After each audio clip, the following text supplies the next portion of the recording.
Assalamu alaikum and welcome to this special Father's Day interview.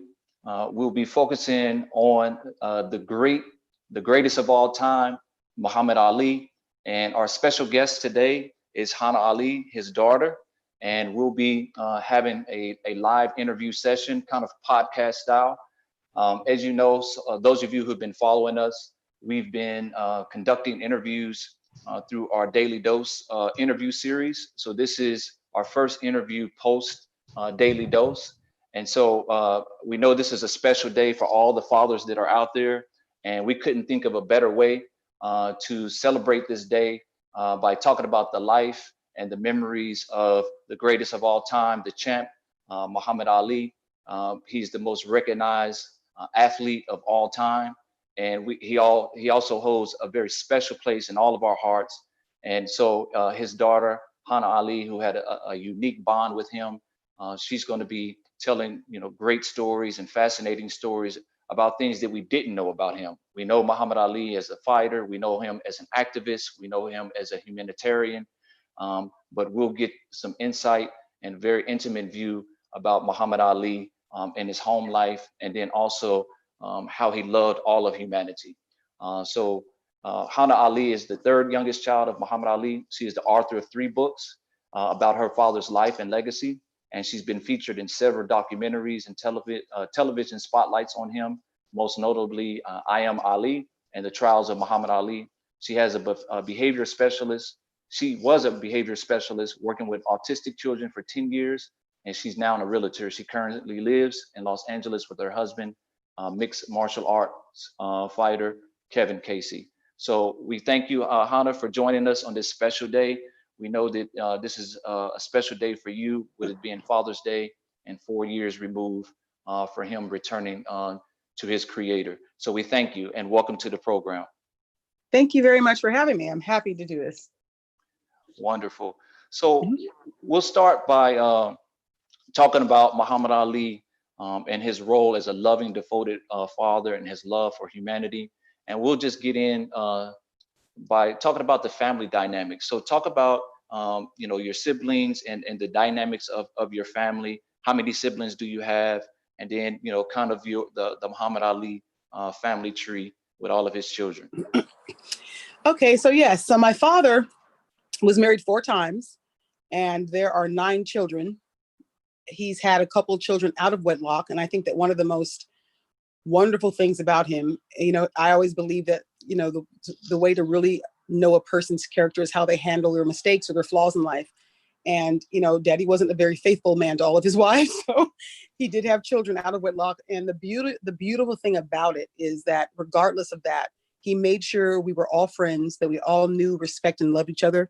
He brought us together every summer so that we could grow up together.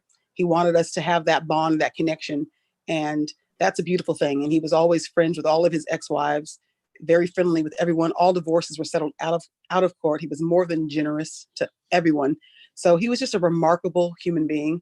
He loved being a father. I mean, he even liked our friends to call him daddy. It's so funny. There's one audio tape recording I was listening to. My father had made a series of audio tape recordings, and mostly in our Los Angeles home, and he recorded all kinds of different things. And it's a lot of what I talk about in the book, At Home with Muhammad Ali. But one of my favorite recordings is my father, and it was Father's Day. And Layla had a little friend over, my sister Layla, who was, I think, 3 at the time, not even 3. She might have been 2.5. And her little friend Cheyenne was visiting, and my dad tells Cheyenne that she can call him daddy too. So she says, "Okay, daddy." And then Layla says, "That's not your daddy. That's not your daddy." It's so funny. But we were used to sharing my father with everyone. He used to always say that he was the daddy to the world.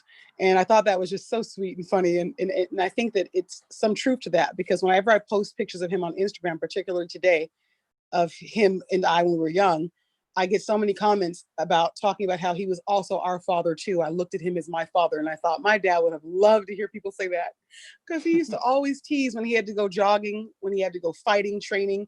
When I'd be upset that he was leaving, I'd pout and look at him and say, "You're not my daddy, you're Muhammad Ali." And he would look at me and say, "Hana, I'm not just your daddy, I'm a daddy to the world." So I got to go out there and continue to keep fighting and keep inspiring people. They look up to me. So he loved being Muhammad Ali. He loved that job. He believed that his fame was a responsibility. And he said that all people that are famous have a responsibility that comes with that fame. You don't get it for nothing. So whether you want it or like it or not, that's your duty. And to lead and inspire people and to be a great role model. And he lived by that. And I think it's why he's so loved and respected, because he's like the only true hero with an untarnished, I think, tainted legacy. So I think that's why there's always so much falsities going around in the press. I mean, he has such a perfect record when it comes to that. He was a perfect example of a hero and what a hero should be, living clean, never smoking, never drinking, always praying, always thinking about the hereafter, about God, about charity, about people. We grow up seeing this at home, so as I said, though, there was 9 of us and it lived in different states, and he couldn't be there for us all physically, but he was on the telephone recording conversations, talking about how much he loved his children, how much he loves them and what they were doing in life. He wanted us to have that for the future and for posterity to have. And he was just an amazing father. And everyone believes they have a great dad, and they do. And I think that Daddy was just so exceptional. There's no one ever, God really created him super duper special, and I miss him dearly. So it's always great to talk about him and do things like this. Okay. So you have 9. So 9 siblings. Yes. Yes, 9 of us. 7 girls, 2 boys. Wow. Yeah, Wow. yeah. So yeah, we had a good time growing up. When we used to argue and fight, he would sit us down. He was always so dramatic. He would sit us down and say, "You're brothers and sisters. You're supposed to love each other, not argue, and get along." And he'd always get right in the middle of it, and it would be the end. He'd shed a tear and he'd get real theatrical. When I was a little girl and our siblings were visiting, I don't know what I did. I did something naughty, and he sat me and Layla down on the sofa and said, "Hana and Layla, you're only like probably 6 and 7 at the time, but one day you're going to start being judged. By the time you're 12 years old, and probably already, there's an angel on your left writing down all your good deeds, and there's an angel on your right shoulder writing down all your bad deeds. And one day you're going to die and go to heaven and meet God, and he's going to play it your life like a movie for you before your eyes." He said, yeah, he had us scared to go to sleep at night. I was 5 years old. We used to talk about death, and sleep was the brother of death. And he made us spiritually conscious about everything we did. We grew up watching him bring homeless people home. He thought it was a sin to have so many empty rooms. So, we were eating out and there was homeless people. He piled them in the back of his Rolls Royce and bring them into Bob's Big Boy in Carnation on Wilshire Boulevard in Los Angeles. They've both since been torn down, but they're my memories. There's so many memories, eating with homeless people and having them in the house. And then my mother would take them and put them in a hotel room because, she wasn't comfortable with them in the house. So she'd pay the rent in advance for a month. But that's what we grew up seeing. My dad had a lot of celebrities coming in and out of the house, but he had the most fun and enjoyed the presence and company the most of everyday average people. He liked to go take drives and go down different neighborhoods. And I remember he took me out of school when I was, what was it, 3rd or 2nd grade. He took me out of school because I came home and told him that Jesus was God. So the next day I was in the Muslim school in Vermont. I'll never forget. One of the teachers there were trying to tell me, and I told Daddy, Jesus is the Son of God. The very next day, I was gone and going to the school, the mosque on Vermont in Los Angeles. And I know I was a naughty little girl, so I was always in the corner holding books in my hands. And he brought me Pioneer Chicken, which is across the street every day for lunch. So great memories. He's a great father. Wonderful, wonderful. Yeah. So talk to us about how this book came about at home with Muhammad Ali and your close relationship with him. I know you talk about several times in the book about how you used to worry about your father at a very young age and how that maybe contributed to the bond that you had with him and how that unique relationship came about of you developing the book. So with regards to the relationship we had, that bond I just came to the earth that way. It didn't really get stronger because he was sick or that I worried about him. It's just that I was very close to my father from the beginning. I think sometimes some people come to the earth a little closer to the mother or a little closer to the father or have more similarities to one parent or the other. And it just went that way. Layla was always with my mother. I was always with my dad. And it just continued into adulthood as well. So, we had a lot of similarities, I think, in our personalities with people. I'm very open and my dad is open. I love people. He loves people. I'm not a very private person. anyone can call me, talk to me, down to earth. I got that from him. Layla was more private and personal, like my mother. But I would be right there. People send me pictures all the time. My father has like 15 people, all men, and in his study where he spent a lot of his time, in his office at home, and I'd be right there in the mix, 3, 4, 5 years old. So so he's just he was just my whole world, and I just love him more than life. So my dad, how the book came about, it's quite interesting. It ended up being, it's a memoir now, and it's double the size it was supposed to be. It's like I think it's like 440 some pages, but it started off as being a 200-page book of just the transcriptions of my father's audio recordings. As I mentioned, he made a series of audio recordings in our Los Angeles home, primarily between the years of 1979 and 1985, but the majority of the tapes are 1979, 1980, 81. And he is documenting everything, just his prayers. He's saying his prayers were what I recently shared for everyone to listen to, the links. And he's recording conversations with the White House and trying to free hostages in Tehran when the students were taken hostage in the embassy in 1979. He's recording, talking to different celebrities, George Foreman, trying to convince him to come back and take his title after losing to my father. And George Foreman is trying to convince him to stop boxing, not to take that last fight. And they even talk about religion. George Foreman's trying to convince my father he needs to be saved and come back to Christianity. And my father's trying to teach George about Islam and the beauty and the peace and the true meaning of Islam. It's a beautiful conversation, just so many, dozens and dozens of tape recordings. And it was such a gift when he gave them to me. When I first learned about them, they weren't mine yet. And it just like a whole new world opened up. And as I listened to them, I felt like I was a fly on the wall in time and going back. And the memories would just come to life and just have much richer detail, because I remember little bits of things when you're a little girl, and then hearing it is just amazing. So I told him all the time it was the greatest thing he ever did. So when he gave the recordings to me, I started transcribing them. So at first, the book was going to be called Conversations with the Greatest, and the audio diary of Muhammad Ali. And it was just literally transcripts of these different conversations that told their own story. Because, my father was so entertaining, so colorful, nothing was boring that he did. And I had it like that. Then publishers wanted to have a little bit of memories to surround it. So I started writing a little bit of a memory of what's going on and facts and details about surrounding each topic. And then it grew from that. The next idea was giving my sisters a chapter so they could all share their memories as well. And then I started collecting those, and I realized that mine were just too top heavy. I had too many memories of my father, and they didn't have enough.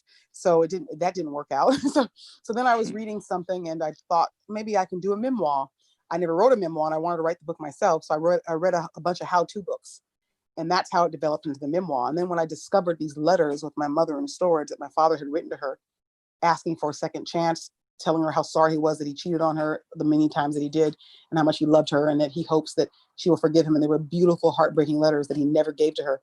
He just left them in his office when everything else was cleaned out of the house. And Marge, the executive secretary, gave the box to my mother, which she never opened. So when we were in storage, we found the sealed little cardboard box that had Marge's handwriting on it, the secretary in the house. And it said, Muhammad left these behind for you, Veronica, Marge. Or Muhammad left these behind, not even for you.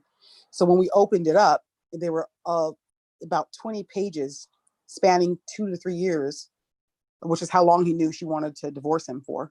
And it took that time for them to actually go through with doing it. They remained friends, but she took her time with trying to, she let him know she tried therapy. They just had different ideas. My mother is Catholic, my dad's Muslim. My dad was going in one direction, and my mom had ideas for herself that were going in another. And I think that after years and years of being hurt from the infidelities, even though they got along and didn't fight and argue, she sort of started numbing herself inside to the pain of that. And they became more like brothers and sisters.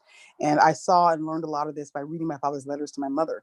Like one of them is saying to her that, you said that we're more like brother and sister, and and I would go to my mom and say, well, why is he saying that? What did you say to him? And things I never knew about sort of unsurfaced. So that gave me the idea to make it a memoir and not only tell my story with my father, but my parents' story that was so never really told properly or accurately. And then tell the story of my father and what he was going through in the world at the end of his boxing career. Because, the stories always stop, the movies after Foreman. fight where the people wish that he would have retired. But what he went through when it really was over after that last fight, in the Parkinsons, and slowly discovering that he had Parkinson's, and what it was like for us as a family, and my worrying about him, which was just crazily excessive as a little girl. They put me into therapy when I was 7 years old because I was always worrying. I knew something wasn't right, but I couldn't put my finger on it. And my father would always assure me that he's okay, that God is his bodyguard, and that anything that happens to him is supposed to happen. Anything that's not going to happen is supposed to happen won't, because God watches over him and watches over all of us, and always have faith in that. So his faith in that made me feel stronger, and it made me, it made it easier to deal with. He never, ever, ever, ever complained. He's never even complained about a headache. And I'm not kidding you. My father passed kidney stones, no, gallbladder stones, and didn't even say ouch or tell anyone. So his tolerance for physical, emotional, just pain was out of this world. And he never complained. I'm not kidding you. I mean, never said, why me this? Why me that? I have a headache. Never got a Excedrin or something for a headache his whole life. I mean, I've never, even my stepmother Lonnie would tell you, he never complained about anything. He never looked back. He thought there was no point in looking back at regrets or a waste of time. Just go forward in life, and that everything happens for a reason. So he saw even Parkinson's as a gift from God, because he thought that he's being punished for his sins here on this earth, on this plane. And that not only that, but that he can help all the other people that aren't as strong as him spiritually, emotionally, inside, deal with having Parkinson's. He would get letters where people would say, I'm so proud that I have the Muhammad Ali disease. You give me strength. And that gave him strength. But, he already had that strength. I think it just fueled the fire even more, because he was just born with an understanding and a knowing and a self dignity, respect, love for all people. Like, he's amazing. So I think that, now I'm talking so much, I kind of forgot the question, but the book, these are the things that inspired the book. I tell 3 stories. Then I did a lot of reading about how to, because I wrote the book by myself, and I wanted to make it poetic. I wanted to make it interesting. I wanted to, because it's so long, I don't stay on one topic too much. I transfer into different topics, and I try to go back in time and do flashbacks when I'm talking about one thing, and I incorporate the recordings throughout, so you feel like you're really there with him for the dialogue. So it's also historical reasons I wanted to put that stuff in there. And I wanted people to really, really feel like they were at home with Muhammad Ali, at home with my father, behind the scenes, knowing what it was like to live with him, because they loved him so much. And he's never only belonged to us. He's always belonged to the world, and particularly the Muslim community. My father was so proud to be a Muslim. The greatest joy was just, he loved being around Muslims. He loved learning from them. He was always humble, because he didn't feel like he knew as much as he should with his prayers and whatnot. I mean, whenever he went over to the Muslim countries, he came back, we were always hide, because he would be super strict. But he was just so, he loved everyone. But my father, he used to act, you would think that just meeting a Muslim for him was like someone else meeting Muhammad Ali. His eyes would get bright. And it was just something to see. Anyone that's met him that's Muslim knows what I'm talking about, because he was just so in awe of his own religion and the own people, the own followers of the religion, because he was just so grateful for it. He felt that it freed him. It was such a beautiful, peaceful religion, and it was so misunderstood, and that broke his heart. And but like I said, he was such an amazing person, and I know that I share him with the world, and I love writing about him, which is why I do it so much. I mean, there's so many different topics I can think of. I'm always thinking about something new to do. Like right now I'm thinking, I need to do a book about Fighter's Heaven and make it all spiritual, about his spiritual evolution from the Nation of Islam to Sunni Islam, and base it there. And, I'm always thinking of something new to continue my father's legacy. And I just recently found a bunch of photos my mother had taken of the camp, Deer Lake. He loved it there. He said he felt close to God, he was elevated, and just, he loved nature. So yeah. That's how the book came about, really. It sort of evolved into what it was supposed to be. It metamorphosed into a memoir, and I'm glad, because I think that it's more personal that way, and people can just feel like they're even closer to my father through hopefully through the experience of reading it. And I like to go on Goodreads and read all my reviews. So far 99% of them are all great. So I was like, and I love it. I love when people talk about how they felt like they were right there on the sofa with him. And thank you. So that so if you're listening to this and you're going to buy my book, definitely leave a comment on Goodreads. I will go there and read it and reply to it. I love to look and read. And same with Amazon. I like to go mainly Goodreads, though it's easier for me. I have the app, so I go and read every review. I go weekly and reply to them all. So Wow, that's phenomenal. Yeah. Thank you. So you talk about an experience in the book about what your father had at his father's funeral when he met. He found out that he had two stepbrothers, and Yeah. how that had an effect on him, and how he wanted all of his children to know each other. So talk about the summer experiences when he would get everybody together in California. So talk about that experience that you had being able to see all of your brothers and sisters in those summers Okay. at the Fremont Hall. That was like probably the best times because they were older than us, and May and the twins and Mia and Kalia and Muhammad Jr. They'd all come, and May the twins and Muhammad came from Chicago. Kalia came in from um, Pennsylvania. Mia flew in from New Jersey, and we just had so much fun. Assad is adopted. He's the youngest, so he wasn't born yet. So that's the only reason why I don't mention Assad. He was not even a thought yet. He's the youngest of us all, but we spent those summers and it was just the best time. We would have fun swimming in the pools. We'd stay up watching movies with our father. We loved watching him in The Greatest. Like, okay, let me just say this. Daddy was the most humble man ever. But at the same time, he was his own biggest fan. Like he loved to watch himself. And I think it's even more, he loved it even more so later in life. And he would look and his eyes would be big and look around the room, or wasn't I something? So I think that after, just like when we look at ourselves and we're like, I'm 40 now. So you look back at yourself when you're in your 20s or from your 40s and you say, wow, I was so youthful. So I think that with Parkinson's and seeing in himself and living in his new body in the conditions of it was just such a drastic change in experience from when he was in his 20s and 30s. So watching himself, he was in awe of himself. And one of our favorite movies to watch of him was The Greatest, where he plays himself. It's just the best thing ever. So funny. So we would all sit together, watch that. He loved watching Dracula. Not Stan Lee. What was his name? Something Lee, not Stanley. That's the comic. But some Christopher Lee. Christopher Lee was one of my father's favorite actors, and he played Dracula. So we would watch old Christopher Lee Dracula. He loved scary movies. My daddy loved to scare us. So he was a constant prankster, jokester. He'd get us all around his, sofa or the table in his den or wherever and do magic tricks for us. He loved getting us all in his car, piling us all up in the back of his Rolls Royce, taking the top down and just parading us around the town. So, he loved it. He would always stop and sign autographs, and we'd be hot in there, hungry, and sitting in the back of the car. He was entertaining the crowds. Those are my favorite memories. And the mornings, I loved the mornings where he would always light the fireplace in his den, and he did it so peculiarly. I mean, he would go all the way to the kitchen with a piece of paper crumbled up and light the tip of it. Then we'd run back through the house, the long corridors to the house and hallways, and his eyes would be wide, watching the flames go to his fingers. It was so theatrical and so funny. And he just did everything in a different way. I loved it. So we had a great time. We, dancing and listening to Michael Jackson and Prince and different, our siblings, and summer parties and picnics. And he was a great dad. And he had the most fun when he had all his kids there. It was his dream. He used to dream that we could all live together on his property, which my stepmother has recently sold. But it was an 88-acre farmland in Michigan that he purchased to train for fights, when he was living in Chicago. And it's just a 2-hour drive to Berrien Springs, Michigan. And it was on Kephart Lane, and he loved that land. And he thought it was so big, I could build a house for all of my kids here. And it was a beautiful dream. It just broke my heart to know it would never happen. Because, we all had our different lives. Some of them had, been married at the time, my siblings, and had children.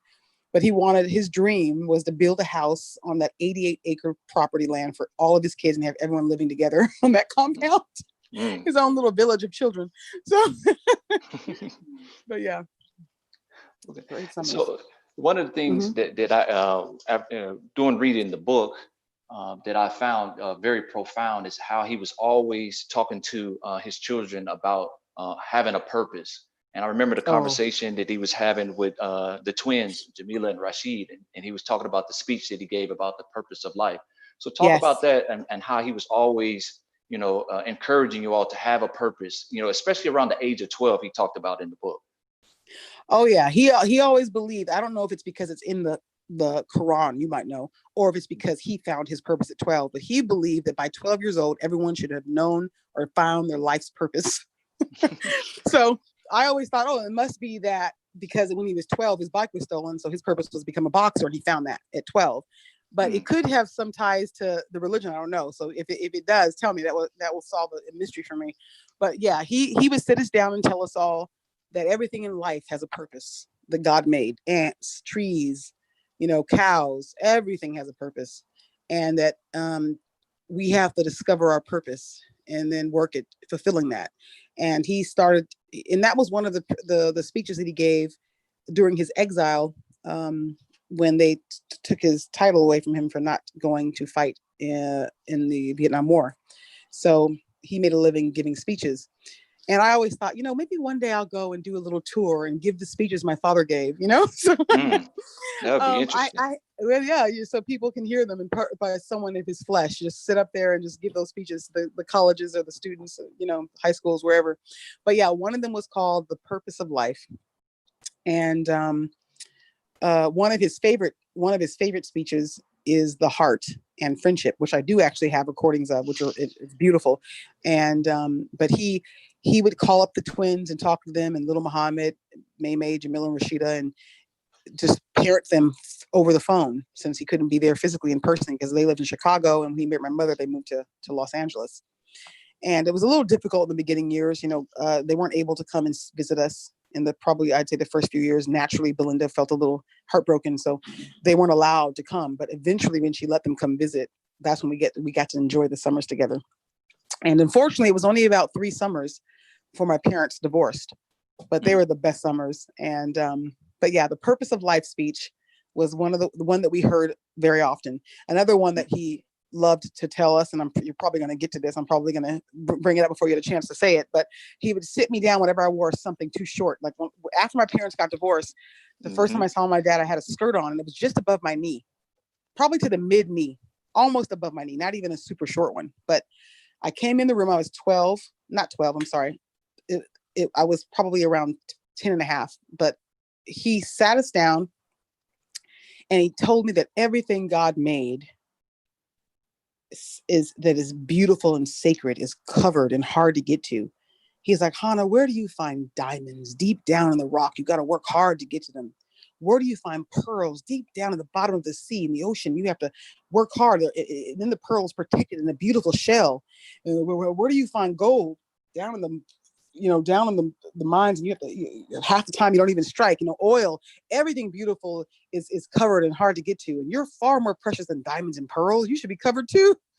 And I never wore a skirt again. And I remember that. So he had a great analogy about life and things, and a beautiful way to teach lessons that just common sense, that made sense. So yeah, I miss all of that. Yeah. One of the things that was very profound is how tolerant, and tolerant maybe not the best word, but how he respected other people's beliefs, and how he would go back and forth with your grandmother, and how he just accepted other people for who they were, although he loved going back and forth and having debates about religion. So talk about how he respected other people's beliefs, even respected your mother even though she was Catholic. Talk about how he respected other people's beliefs. So my father, as much as he loved his own faith and believed 1,020% in it, he also believed that there was truth in all religions. And one of his favorite sayings was that rivers, lakes, and streams all have different names, but they all contain water. So do religions have different names, and they all contain truth expressed in different ways, forms, and times. And he lived by that. So even though his way of life and what he believed was one way, he respected his mother, who did believe in Christ, because Christ was an important prophet, but we just didn't see him as being God or the Son of God. But he respected that they did. He respected anyone. I mean, as long as you believed in a creator, I don't know how he would feel about atheists, to be honest with you, but as long as, anyone, any belief anyone had. I mean, he loved to debate about it, though. He loved to, and he never got angry. But boy, he loved to debate about religion. He loved to go back and forth, mainly with his own parents, who were Christians. He would say back and forth, how are you going to tell me that God had a son? God Jesus had to poop. You trying to tell me God had to take a poop? So he would go back and forth. And then his father would say something. He goes, you're crazy, man. You're trying to bring God down to a human level. God's too great for that. You can't bring him down to be equal to us. God doesn't have to take a shit. He's like, God doesn't have to bathe and clean. That's crazy. So you go back and forth. And they would laugh and go back and forth. And then he had an uncanny ability like no other to bring it back to a playful place in case someone else got offended. Not that because of something he said, because he was never offensive. But sometimes people would it's the hardest discussion to have is religion and politics. My father always could do it so colorfully and so detached from getting too serious and overly serious about it, because he knew what he believed in his own heart. And he spent his life proselytizing and trying to spread Islam. Anyway, and so my father, though, like I said, he loved to have these debates, and I think it was the pulse and the energy that came from them that he loved, so, but my grandmother was one, she's Catholic, and my mother was Catholic, and my mother didn't really debate anything. She just was quiet. And my father always used to say to her, you're a Muslim at heart. You don't drink, you don't smoke, you always cover yourself, and you give to charity, and you believe in one God. You're a Muslim, but she was Catholic. So, but my grandmother, was different. So they got along good, but she tried to sneak us off and go get us baptized, and she got kicked out for about a week, but then they made up, so, but he was an amazing person. And he loved having those debates and talking about that. And, but like I said, he used to always, when I was talking to my father about what I believed, I believe in one God. I believe in Prophet Muhammad, peace be upon him, is his last messenger. But I always sort of took the same belief with my father, probably more so than him, that all religions had truth. And my father would say, whenever I talk about what I thought, he'd say, Hana, you sound like a Sufi.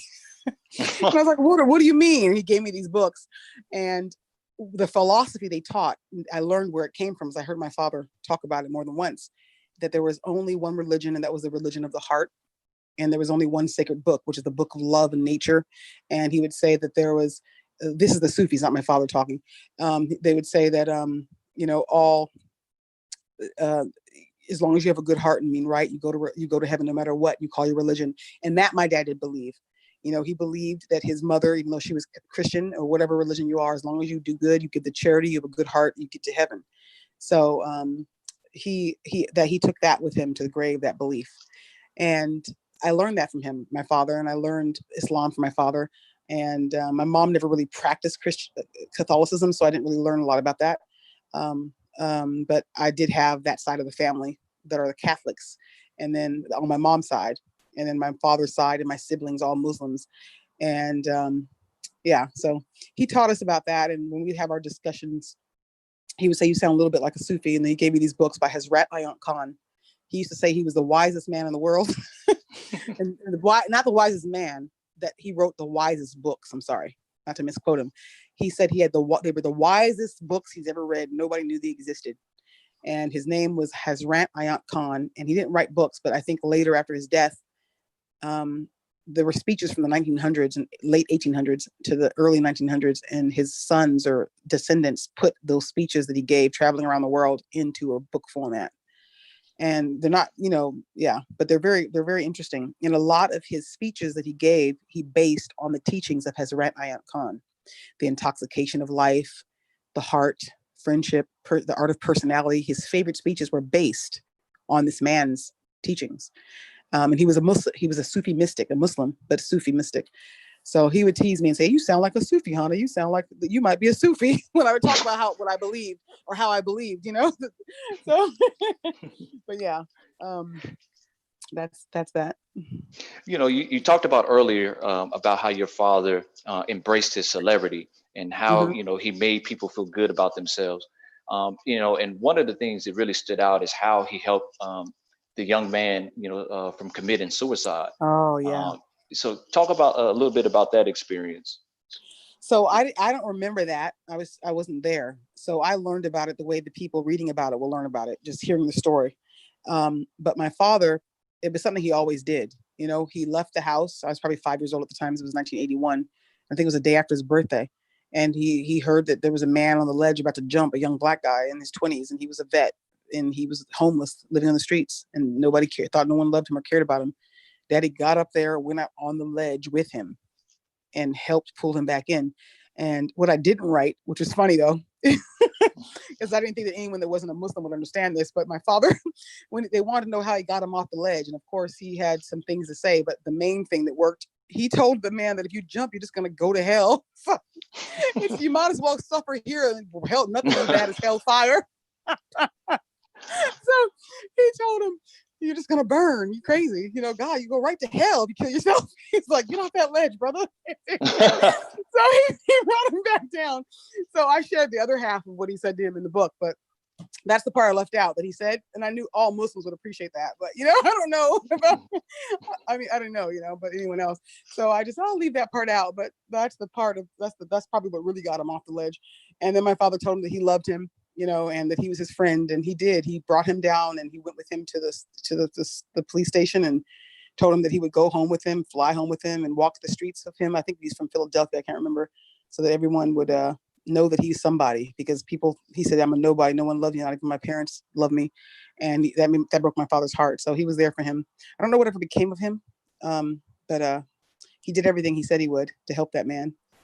Mm-hmm. So we're going to be transitioning to getting questions from the audience. So if you have questions. Wow, that 40 minutes went by fast. I sure can't talk, huh?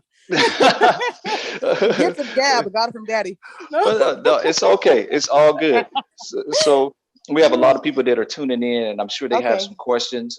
So we're going to be transitioning to that. So I just want to encourage those who are listening, if you have questions, go ahead and post them on the Facebook page. If you're on YouTube or you're on the Crescent Sports Media page, go ahead and start putting your questions in, and our producers will be sending the questions to me to ask of Hana. Mm-hmm. Go ahead. I'm sorry. I was gonna put a little plug in, and if any of you want to listen to my father reciting prayer, he misses a surah, but he's saying the prayer for the most part. The links are on my Instagram page at Hana Ali. You can always go there and go to my bio, and the links to listen to those are there. Wonderful. Yeah, and I've listened to a clip of it, and it's unbelievable. And Hana, we were talking, and she said that he was reciting from the book Prayer in Al Islam, and I'm sure most of the Muslims who are listening, they know about that golden book Prayer in Al Islam. And there's a beautiful story about that. I don't know if we have time to get into it. Yes. But, you can go ahead and tell the story about that book. Oh, okay. Yeah. So my father liked to hand out autographed items that would teach people about Islam and his religion. So he used to hand out pamphlets, and we were joking actually about how he probably started with the gold book, and because eventually they ran out and went out of print. He probably bought them all up because he originally was giving those books out to people in the street randomly, sending them to people, and they sent for an autograph for him. He would send it back one of these books with his signature, and he thought they'll never throw it away this way, and one day they'll pick it up and read it and learn about Islam. So that's the story there. And the one book that I have that my father, that I kept and held on to, I'm so glad, he must have gotten one for his own mother, and he wrote a beautiful inscription to her in it and never actually ended up giving it to her. So I have it actually. And that's the one book that I have from him from that, and I'm pretty sure reading the prayers from this book when he was reciting them in the audio that I share. Wonderful. So I think we're going to go ahead and start filtering in the questions. I don't see any yet. Let's see. We did so much talking, we probably answered them. But it's all good. It's all good. That's okay. So while we're waiting for the questions, talk about how your father used to just call people out of the blue. He would call Joe Frazier's family. He would call George Foreman. Merry Christmas. Yeah, yes. So talk about those memories and how you documented that in the book. Yes. So this might shock some people, but even though we were raised Muslim, he still let us have Christmas. And the way he did it was, we weren't learning and being taught that anything about Jesus. He would use it. He would let us have a Christmas tree in our bedroom because we kept seeing it all over the place, give us gifts, and told us that what was happening was that we were just learning about sharing and giving in the spirit of giving, and that there's Christians in the world who celebrate this for a different meaning. And he would take his tape recorder out and tape us, telling us that we don't believe that Jesus is God or the Son of God. And I gave you a tree because I got to grow up with one, and the presence and the memories of having the tree and the music and the lights was so beautiful. I didn't want to deprive you guys of that. And because my mother was a Catholic. So, but he made it a point to teach us and tell us on these recordings I have, he's telling me why I'm getting Christmas and what Christmas does and doesn't mean. I was only 4 or 5 at the time. So all I cared about was the presents. I didn't know anything about what it was supposed to be celebrating. So he would also call people on Christmas and wish them a Merry Christmas. Christians that he knew, Merry Christmas. So he'd call up Joe Frazier and he'd call up different little celebrities and friends. He ran, the most fun he had though was he would get his phone out and just dial a random number and say, Merry Christmas. How's life doing? How you doing? You know, and they'd say, who is this? And he, if he said it was Muhammad Ali, he'd get hung up on. So he stopped telling people who he was at the beginning and then just start talking to them. And they're like, how'd you get my number? Why did you call me? And he would say, I just picked up the phone when I started dialing, you know? So he would do this. I know there's someone in the world somewhere still living that could say that happened to me because he did it so often, you know? So he was just an amazing person. He loved having fun with his celebrity and his fame. He loved it. He thought it was a tool to give back to humanity, give back to the world, give back to God, even if it just brought joy on someone's face, to make someone smile, make them feel good about themselves. He thought that was his responsibility every day because he was so blessed. And he lived it every day. You know, he was such an open book for the world to know. There's like no secrets anyone will ever find out about my dad that's negative. He lived his life openly. The only thing they can get on him, and he even didn't hide that, was infidelity. So he was so amazing as a human being, just because he was a human being to the sense of what the word should mean. And it's just amazing. And he never lost sight of that, never lost touch of that. He said, I have to work at being humble because you're this great. People are ready to give you what you want. They're waiting to wait on you. And, you know, I'm trying to get to heaven. So I got to stay humble. He would tell us that the world's going to be kind to us. It's going to treat us better because of who we are, who our Father is. But to always remember that nothing ever will ever make us better than anyone else. Not our money, not our wealth, not our fame, not your position in life. None of it. Only the heart, how great your heart is, makes you better than another human being. A better heart. That's it. And that's all that mattered. And he taught us that over and over again. That's the one lesson he never let up on, is that the heart is the only thing that makes you great or small in life. Nothing else. It can all be taken away, and we can't take it with us. So, so we do have a few questions now. So the first one is, which I think we all figured that this would come up, is how do you think your father would handle our current social climate? So I believe my father was for any movement that's positive and humane and nonviolent, that is supposed to bring upon a positive change. He would stand behind any movement like that. And I think that the Black Lives Matters movement, obviously, you know, if you know my dad, is one that he would definitely support. And of course, all lives matter. But the whole point of Black Lives Matters is Black lives are the ones that are being taken unjustly for hundreds of years. And now in the forefront of America they're finally having white people in the world are finally opening their eyes up to seeing what's still going on. There's no other way they would know because they don't live it. So, really the movement probably would have been done better named Black Lives Matter too. And then no one could attack the fact that we're calling it Black Lives Matter. But it's really about understanding that Black and brown people of the world also should have the respect that the fair complexion people of the world have had and gave themselves and put themselves in the position they are in now in order to even be able to benefit from that and their generations to follow.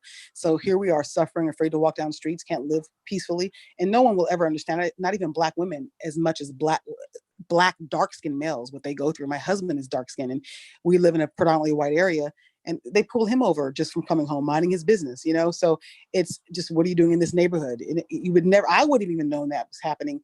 It's never happened to me per se, but, just what he goes through as a dark-skinned Black man.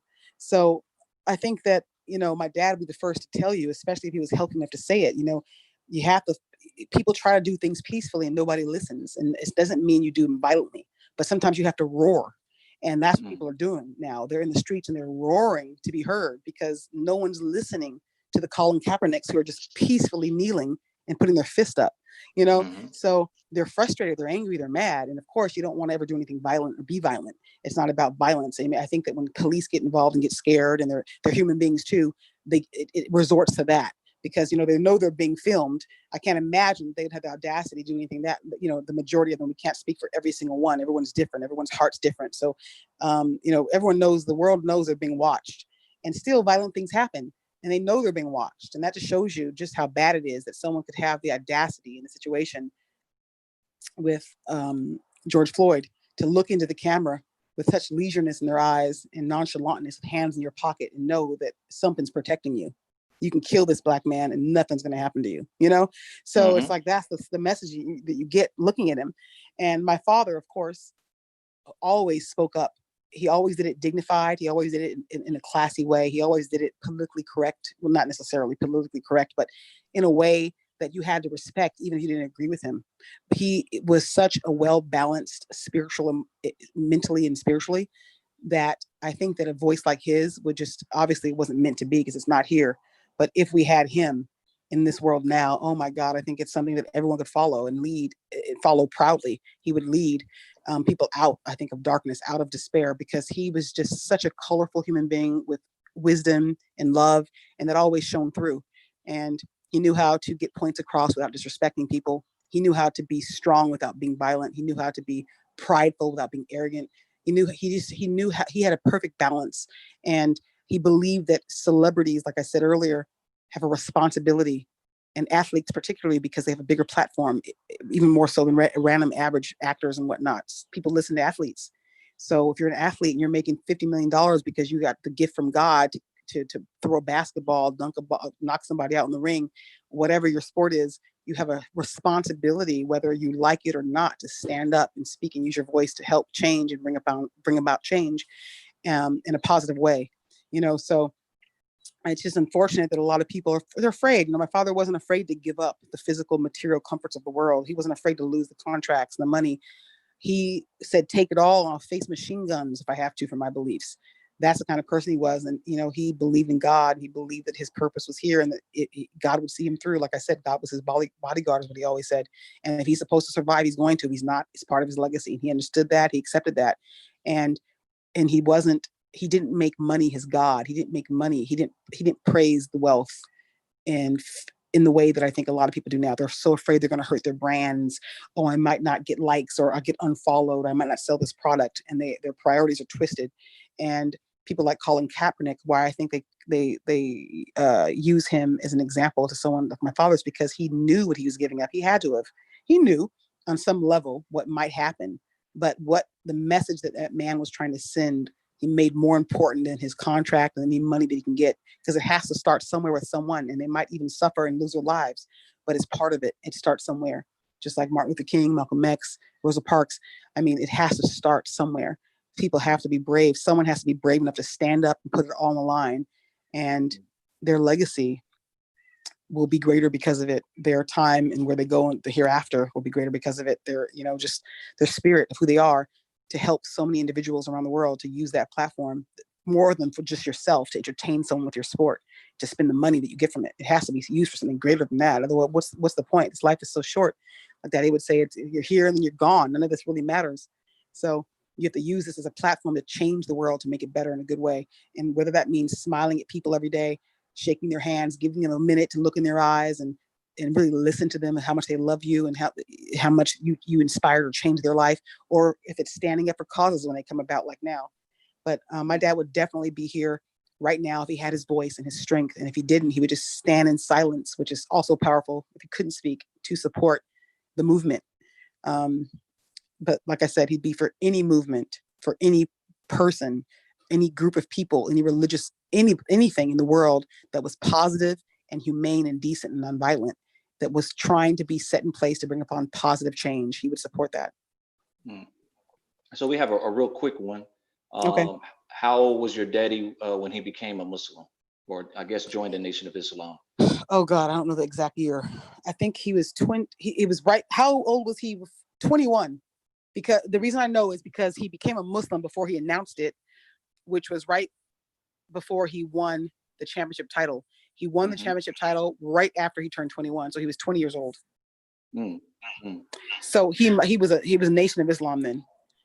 And he might have, I'm not sure if he was 19 or 18 when he discovered when he discovered Islam.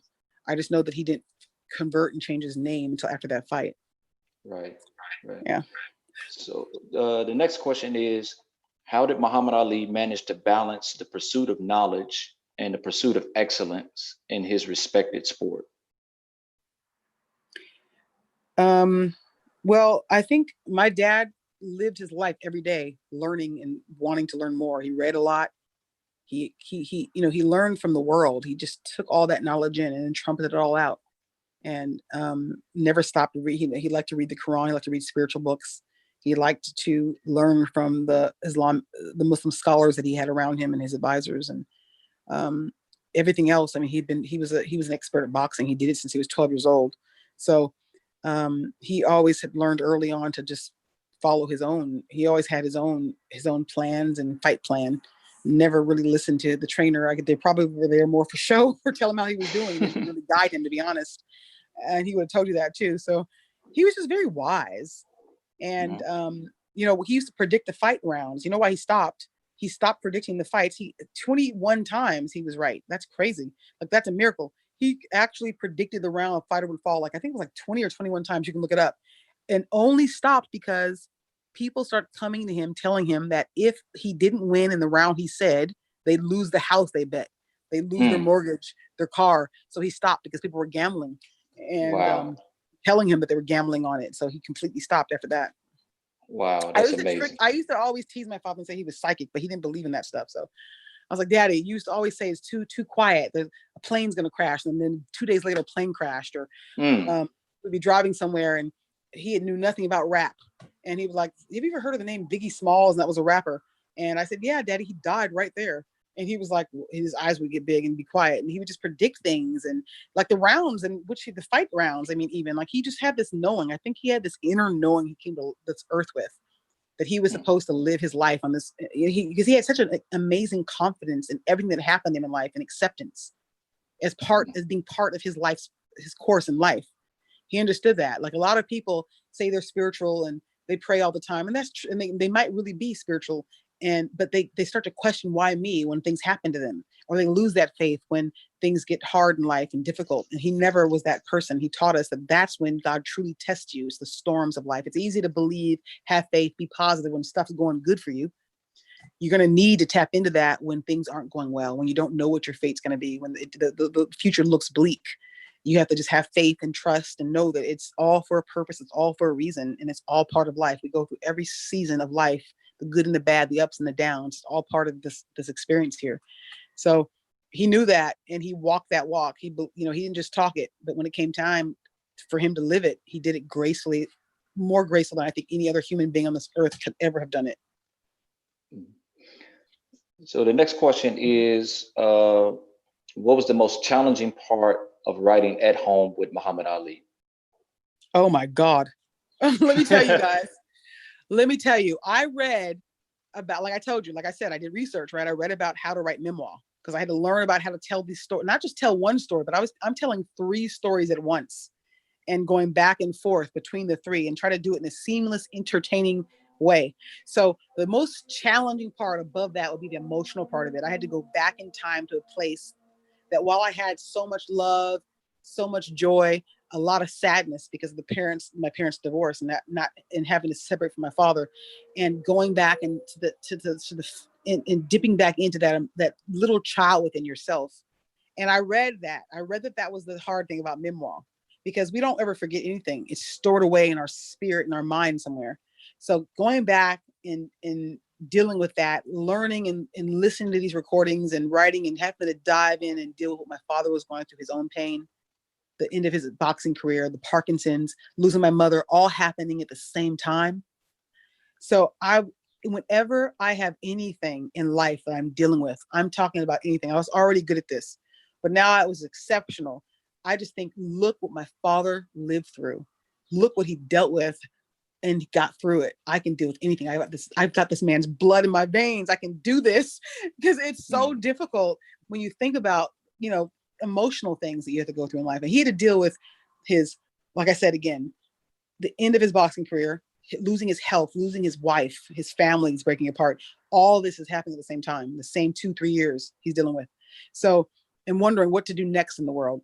That he says a lot. I wanted to show how human he was in the book by writing about that, the worries he had about money and all the people he was taking care of. And he's very candid, as you know, about all this, because I transcribed the recordings so that you can see exactly what he was documenting and what he was dealing with as a human being. And we all go through it in life. And maybe that will give other people strength too.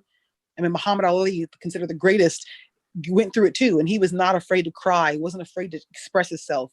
He wasn't afraid to show his feelings and emotions and what he was going through. And I wanted people to see that. So, but to get back to the question more directly, that is what probably was the most difficult part, going back in time for my own self, having to go back, regress emotionally to this little girl to write the story from that perspective, and dealing with everything my father had to go through, his pain. I really felt like I felt it.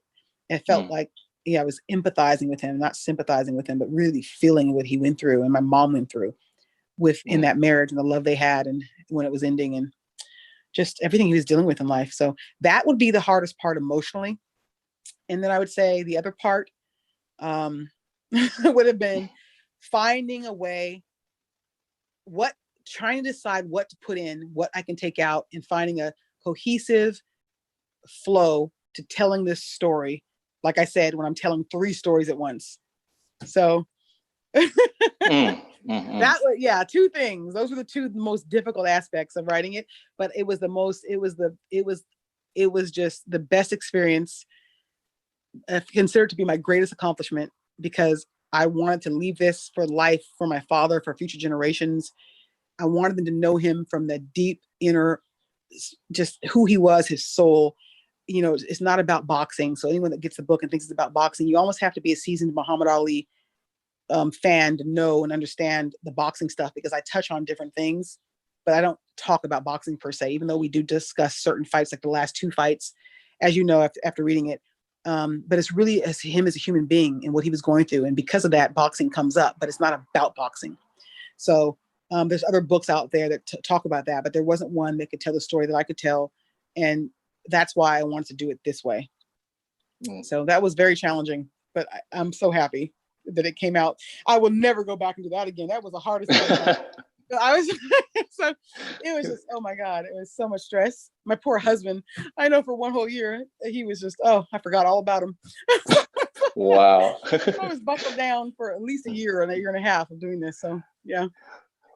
So we have time for maybe about 1 or 2 more questions. This is one that a couple of people have literally texted me about, and that is, what was your father's relationship like with Wallace Muhammad or Imam W.D. Muhammad? My dad was close with him, and he respected him. And, I think there's a few conversations they might have. I haven't really paid attention too closely to how they went, but he looked to him for guidance. And, like I said, my father had a lot of, a few people around that he respected, Islamic, that were scholars in the religion. And whenever he needed some advice or in that regard, or what he thought might be negative or seen negatively or positively or whatnot, he would go to them for advice. And Wallace Muhammad was one of them. And as you know, that's when my father converted to mainstream Sunni Islam is after Elijah Muhammad died. And his son then told everyone that this is the true Islam, and didn't want to speak against his father when he was living, I think so. But daddy respected him, and they were good. They were close. And I wish I could tell you more than that, but I don't really have any more details. Okay, no problem. So we're up against time, and I hate to cut it off because this has just been so wonderful. And the comments are pouring in about, memories. Don't worry. You know what we can do? Let me tell you really quick. They can always ask their questions now for you, and then next week or something, we can just do a questionnaire, and I'll just sit here and answer them. Okay, sounds good. So let them keep pouring in, and just you can let them know when they can tune back in for another podcast where I just answer everyone's questions. So that way everyone gets heard, they get their questions answered. Definitely. So one question is real quick, and this is easy for you. Where do people and how can they purchase the book? Oh, so you can, it's available anywhere books are sold. So you can just type in athomewithmuhammadali.com, or you could go to my publisher's website, which is also linked in my bio on my Instagram. My Instagram is HANAYALI at Hana Ali. The Y is from my middle name, Yasmin. So you can either go to that link and it will take you to my publisher's website. That they created a website just for my book, and they put links there so that you could choose your vendor of choice to buy the book from. You might want to buy it on Kindle. You might want to buy audiobook. And the audiobook is great, guys. If you get the audiobook, you can hear at the very end, I put 5 minutes of real recordings at the end of me and my father singing together, of my father explaining to me why he made the tapes, which is my absolute favorite recording of all. So all that is on the audiobook version, and it's very entertaining. I didn't read for it. I did read the prologue at the end. Not the prologue, I'm sorry. I read the epilogue at the end, which is just very short. But I didn't want to do it an injustice by reading for it because I'm not a voice actor. And I know there's a benefit to hearing you tell your own story, but there's also something you lose because when there's books that long and there's so much acting involved and so much back and forth with my father and different characters, that I wanted someone with a beautiful voice. Her name is Kim Stoughton. Kim Stoughton. I found her. My father liked her voice. We were listening to an audiobook together called Kindred. Beautiful story. And she read for it. So we tracked her down. She read for the book. She did a beautiful job doing that. And you'd be surprised at how well she does a Muhammad Ali, a woman, doing his voice. We were very blown away. But you can, but go to athomewithmuhammadali.com or just look it up, privately on whatever venue you want. Or if you want to have the links that are already there for you, go to athomewithmuhammad.com or go to the link in my bio on my Instagram, and it will take you there. You have a bunch of options. I think there's Amazon, Kindle, Audible, Barnes and Noble, like all the links are there. I think Walmart's even there, or Kmart, like there's all different links so you can get it anywhere. Okay. Wonderful, wonderful. So Hana, we appreciate you taking time out of this special day. We know how much this day means to you and our listeners. So all the listeners who are fathers out there, happy Father's Day. Enjoy the time with your family and friends. We can't thank you enough, and we're honored and humbled that you were able to join us today. And we're looking forward to part two. So thank you, Yes. so much, Hana. And You're welcome. It's been a pleasure. Thank you so much. Bye, everybody.